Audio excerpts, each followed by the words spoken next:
8वां बाब। यीशु मसीह एक शख्स को शिफा देता है।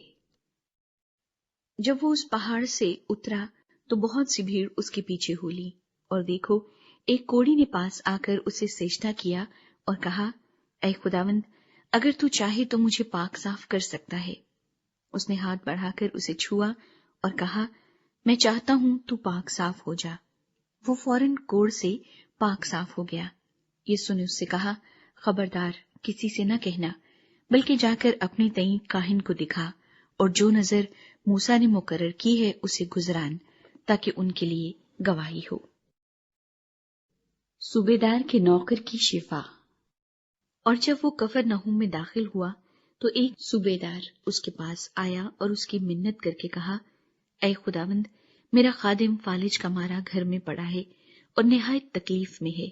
उसने उससे कहा, मैं आकर उसको शिफा दूंगा। सूबेदार ने जवाब में कहा, ऐ खुदावंद, मैं इस लायक नहीं कि तू मेरी छत के नीचे आए, बल्कि सिर्फ जुबान से कह दे तो मेरा खादिम शिफा पा जाएगा, क्योंकि मैं भी दूसरे के इख्तियार में हूं और सिपाही मेरे मातहत हैं। और जब एक से कहता हूं कि जा तो वो जाता है, और दूसरे से कि आ तो वो आता है, और अपने नौकर से कि ये कर तो वो करता है। यीशु ने ये सुनकर ताज्जुब किया और पीछे आने वालों से कहा, मैं तुमसे सच कहता हूं कि मैंने इस्राएल में भी ऐसा ईमान नहीं पाया।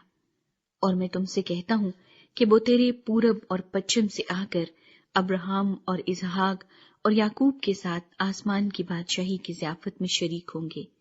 मगर बादशाही के बेटे बाहर अंधेरे में डाले जाएंगे, वहां रोना और दांत पीसना होगा। और यीशु ने सूबेदार से कहा, जा, जैसा तूने एतकाद किया तेरे लिए वैसा ही हो। और उसी घड़ी खादिम ने शिफा पाई। बहुत से लोगों को शिफा। और यीशु ने पतरस के घर में आकर उसकी सास को तप में पड़ी देखा। उसने उसका हाथ छुआ और तप उस पर से उतर गई, और वो उठ खड़ी हुई और उसकी खिदमत करने लगी। जब शाम हुई तो उसके पास बहुत से लोगों को लाई जिनमें बदरूहें थी।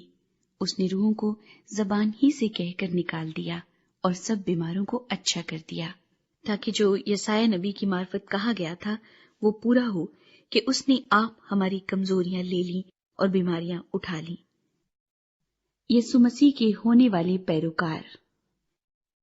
जब यीशु ने अपने गिर्द बहुत सी भीड़ देखी तो पार चलने का हुक्म दिया, और एक फकीह ने पास आकर उससे कहा, ऐ उस्ताद, जहां कहीं तू जाएगा मैं तेरे पीछे चलूंगा। यीशु ने उससे कहा कि लोमड़ियों के भट्ट होते हैं और हवा के परिंदों के घोंसले, मगर इब्ने आदम के लिए सर धरने की भी जगह नहीं। एक और शागिर्द ने उससे कहा, ऐ खुदावंद, मुझे इजाजत दे कि पहले जाकर अपने बाप को दफन करूं। यीशु ने उससे कहा, तू मेरे पीछे चल और मुर्दों को अपने मुर्दे दफन करने दे। तूफान को थमाना। जब वो कश्ती पर चढ़ा तो उसके शागिर्द उसके साथ हो लिए, और देखो, झील में ऐसा बड़ा तूफान आया कि कश्ती लहरों में छिप गई, मगर वो सोता था। उन्होंने पास आकर उसे जगाया और कहा, ऐ खुदावंद, हमें बचा, हम हलाक हुए जाते हैं। उसने उनसे कहा, ऐ कम एतकादो, डरते क्यों हो? तब उसने उठकर हवा और पानी को डांटा और बड़ा अमन हो गया। और लोग ताज्जुब करके कहने लगे, ये किस तरह का आदमी है कि हवा और पानी भी इसका हुक्म मानते हैं। 2 आसेबज़दा अशखास को शिफा।